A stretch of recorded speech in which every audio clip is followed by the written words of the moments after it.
सुनो, अब सुनो, डिस्पर्सन ऑफ लाइट क्या होता है? डिस्पर्सन, जब कभी लाइट पड़ना, फिनोमिना वर्ड लिखना है, प्रोसेस नहीं लिखना है। ये ऐसा फिनोमिना होता है जब हमारा व्हाइट लाइट किसी प्रिज्म से पास करता है, 7 कलर पे स्प्लिट करता है, और जिस स्क्रीन पे बनता है उस स्क्रीन को कहते हैं बैंड स्पेक्ट्रम, और इसी में बनेगा रेनबो फॉर्मेशन। जो करो दो प्रिज्म वाला सब इसी में आएगा। और आराम से लिखते चलो।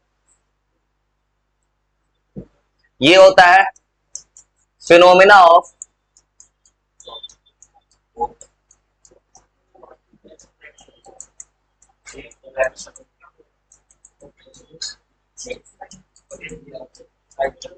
और याद रखना, सूरज का लाइट व्हाइट होता है, 7 कलर होता है, व्हाइट कलर का सूरज का लाइट है।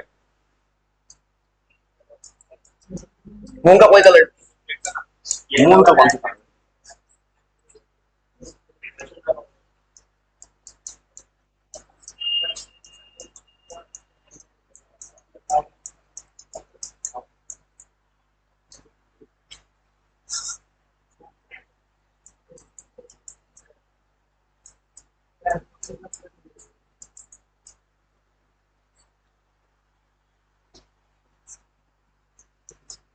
तुम ये दिमाग सेट कर लो, एकदम शांत सोचो, सुनो सुनो सुनो और सुनो, ठंडे दिमाग से चुपचाप शांति से रहो, ये बचपना से बाहर निकलो इस वक्त। सुनो, और प्रिज्म से 7 कलर में टूटता है लाइट।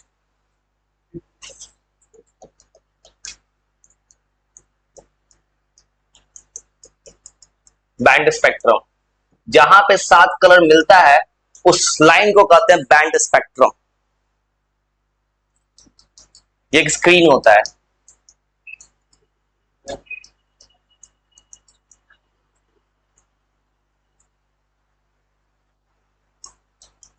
एकदम सीरियस सीरियस चीज बोल रहे, मतलब ऐसा चीज आ रही है ना, इंसान एकदम शांत हो जाए।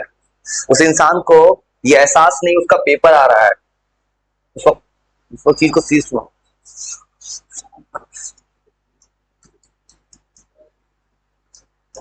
और जहां 7 कलर मिलता है आफ्टर डिस्पर्सन, उसी को कहते हैं बैंड स्पेक्ट्रम।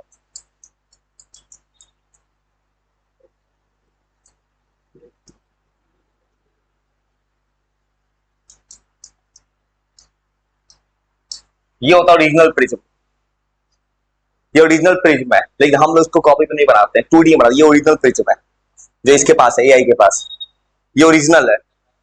ऐसा प्रिज्म होता है, लेकिन हम लोग इसको नहीं बनाते कॉपी पे, क्योंकि 3D डायग्राम है, तुम्हें 2D डायग्राम बनाना है बस। हाँ, मतलब एक साइड से देखते हैं हम लोग इसको।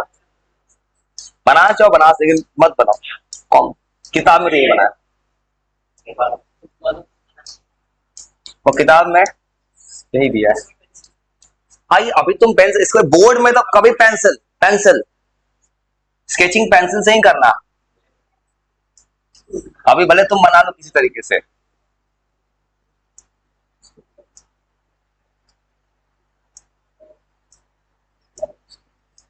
और 7 कलर में तोड़ लेना किसी तरह से।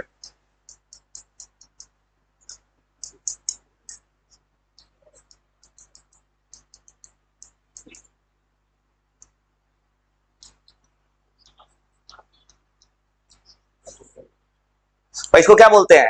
Angle of prism. और सबसे जो बैंड स्पेक्ट्रम बनता है, उस सबसे नीचे कौन सा कलर होता है? सबसे नीचे होता है वायलेट। सिलेंडर तुम्हारे पास सिलेंडर, हाँ, सबसे ऊपर रेड होता है,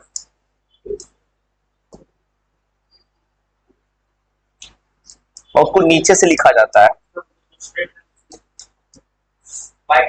देखो देखो देखो, लाइट आया, देखो यहां से लाइट आएगा, यहां से रेयर मीडियम होगा, यहां होगा डेंसर मीडियम, यहां लाइट थोड़ा सा डिफ्लेक्ट करेगा हवा से, वो नीचे सबको, ये भी थोड़ा सा बेंड करना देना, बस दिखा देना खाली 7 कलर मिल रहा है, 7 कलर चाहिए मुझे बस, यहीं से, और कुछ नहीं करना है, बस 7 कलर दिखा देना। 7 कलर है, violet, indigo, blue, green, yellow, orange, red. ये है बैंड स्पेक्ट्रम। सबसे तेज कौन कलर चलता है? Speed is equal to frequency into wavelength, right. और सुनो उसका रीजन पता है, उसका एक और रीजन तुम पढ़े थे formula, speed is equal to frequency into wavelength. पता है तुम इसे पढ़े थे, रिफ्रैक्शन ऑफ लाइट होता है, फ्रीक्वेंसी नहीं बदलता है। लाइट का रिफ्रैक्शन फ्रीक्वेंसी का नहीं बदलता है, पता नहीं बात, फ्रीक्वेंसी सेम लगता है। स्पीड प्रोपोर्शनल होता है वेवलेंथ के, और सबसे ज्यादा वेवलेंथ रेड का, इसे वेवलेंथ का रेड का स्पीड ज्यादा होता है। हाँ याद रखना कि तुम्हें पहले से पता होगा, रेड कलर का वेवलेंथ मैक्सिमम है, फ्रीक्वेंसी मिनिमम होता है।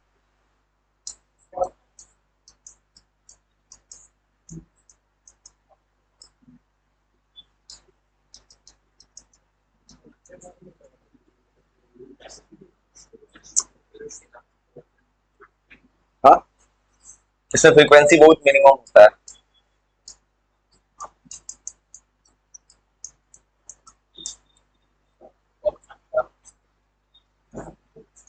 अब कुछ नहीं बोलो, दिमाग शांत क्यों नहीं रख रहे हो, नुकसान करेगा।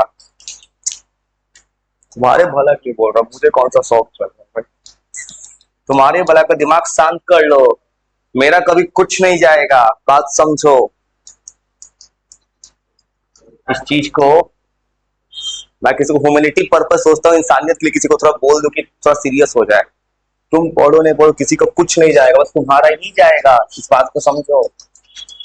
जब भी कहीं कुछ पढ़ो ना एकदम शांत, उल्टा लिखना है। वॉलेट का वेवलेंथ सबसे कम होता है,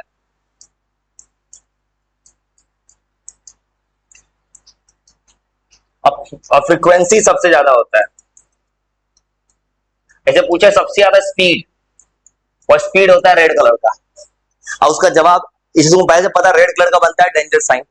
और रेड का स्पीड क्यों ज्यादा है पूछे रीजन, और रीजन ऐसे बना, तुम एक फॉर्मूला पढ़े हो, तुम पढ़े हो speed is equal to frequency into wavelength, ये तुमने पढ़ा है लैम्डा वेवलेंथ। तो तुमने वो फॉर्मूला पढ़ा है, ये वाला फॉर्मूला तुम सी पे पढ़े हो, c is equal to f lambda. मतलब तुमने ये फॉर्मूला पढ़ा है, फॉर्मूला में सोचो तो ये सी और भी में कुछ अंतर नहीं है, लाइट बोलेंगे तो सी होगा, कुछ और बोलेंगे तो भी होगा। अगर ये फॉर्मूला तो पढ़ा है कि फ्रीक्वेंसी तो कभी नहीं बदलता है, मीडियम चेंज होगा। मतलब वेवलेंथ किसके प्रोपोर्शनल होता है, स्पीड के, जिसका वेवलेंथ ज्यादा उसका स्पीड ज्यादा, सबसे ज्यादा वेवलेंथ रेड का स्पीड ज्यादा। ऐसे ही बोल सकते हो, रेड कलर का स्पीड सबसे ज्यादा होता है।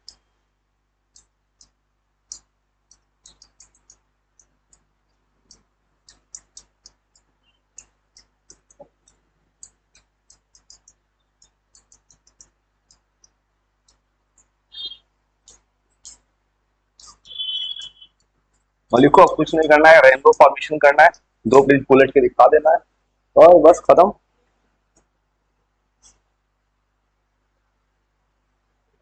और दो प्रिज्म जो है ना वो न्यूटन ने किया है, रिकॉम्बिनेशन, रिकॉम्बिनेशन ऑफ प्रिज्म जो है वो सर आइजैक न्यूटन का एक्सपेरिमेंट है,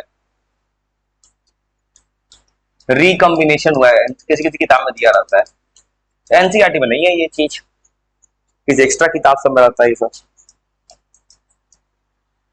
और रिकॉम्बिनेशन ऑफ लेंसेस, कुछ नहीं करना है इसमें, ये प्रिज्म का दो रिकॉम्बिनेशन, क्या करो ना कि दो प्रिज्म रखो, एक सीधा एक उल्टा,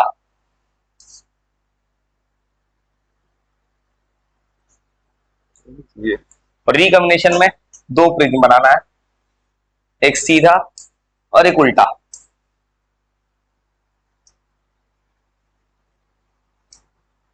बस दो प्रिज्म रख देना, घूम फिर के व्हाइट लाइट वापस आ जाएगा। ये न्यूटन का एक्सपेरिमेंट था, एक्सपेरिमेंट कुछ किया नहीं है इन्होंने, बस ऐसे करेंगे देखो, यहां से आएगा व्हाइट लाइट, तो पता है यहां से लाइट आएगा, 7 कलर टूटेगा, यहां से 7 कलर तोड़ देना, दिखा देना 7 कलर है, हाँ यहाँ 7 कलर दिखा देना, फिर इसको ऐसे ले जाओ, हाँ घूम फिर के व्हाइट लाइट आ जाएगा। बस जब यहां से ही जाएगा, यहां से इसको ले जाना और दिखा देना, जब रिकॉम्बिनेशन होगा तो तुरंत वहां व्हाइट लाइट आ जाएगा। ये है व्हाइट लाइट, तो यहां 7 कलर टूटा, फिर आ गया व्हाइट लाइट।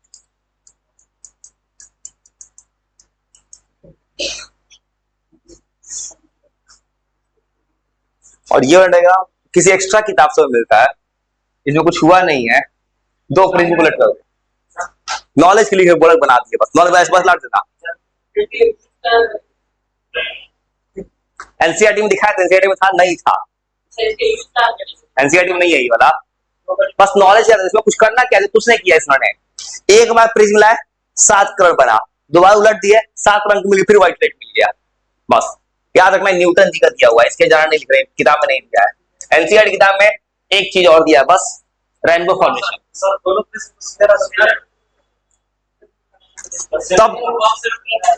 तब कहां टूटेगा, देखो 7 कलर टूट गया ना, अब क्या टूटेगा, अब नहीं टूटेगा, अब नहीं टूटेगा।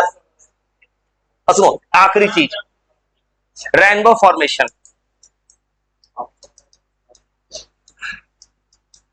वो रेनबो कैसे बनता है जानते हो,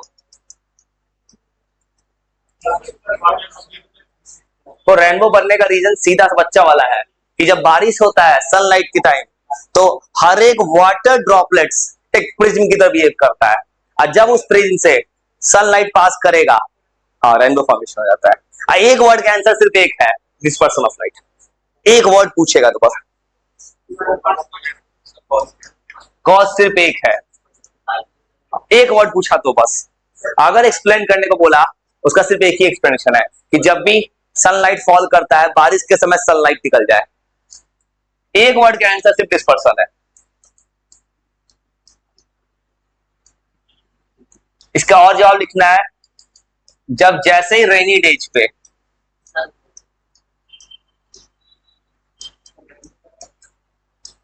कुछ नहीं करता,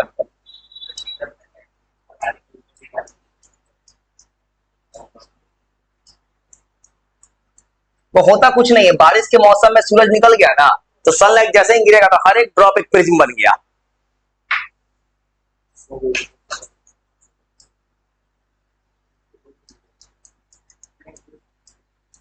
और सबसे अच्छा देखना है रेनबो ना, पहाड़ पे जाओ, ऐसे नहीं दिखेगा, उत्तराखंड जाओ वहां अच्छा दिखेगा, यहां नहीं दिखेगा।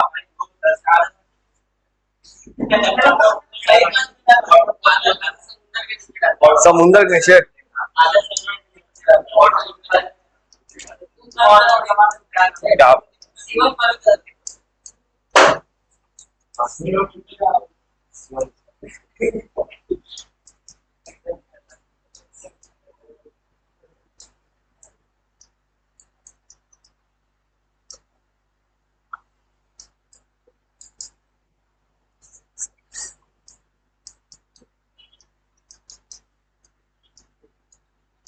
व्हाइट लाइट को स्प्लिट करे थे इनटू 7 कलर्स, और कुछ नहीं, कहानी खत्म कर दिए।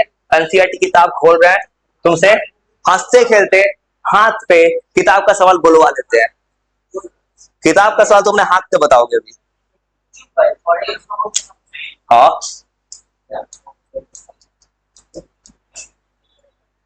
याद रखना, एक वर्ड का आंसर सिर्फ एक है, बस एक वर्ड का आंसर सिर्फ एक है।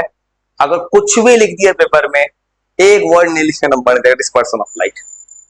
अगर एक नंबर का आंसर है डिस्पर्सन ऑफ लाइट लिख के देना, जैसे मान लो कि स्कैटरिंग ऑफ लाइट, मान लो स्काई का ब्लू कलर, एक वर्ड पूछा सीधा स्कैटरिंग ऑफ लाइट। याद रखना रेनबो का फॉर्मेशन होता है due to dispersion of light. कभी वो सवाल दो तरह से पूछता है बोर्ड में, सेम सवाल एक नंबर का आता, आने का चांस, ये सब सवाल एक नंबर है पूछे तो एक वर्ड लिखना, क्योंकि एग्जामिनर को एक कीवर्ड चाहिए एनसीईआरटी का, एनसीईआरटी का कीवर्ड चेक होता है। इसलिए वो थोड़ा सा दिमाग को शांत करो, ये कहानी लिख लो, कहानी खत्म हो गया, अब कुछ नहीं कर रहा है, एनसीईआरटी किताब ऑन कर रहा है, तुमसे कुछ चीज बुलवा रहे हैं किताब का।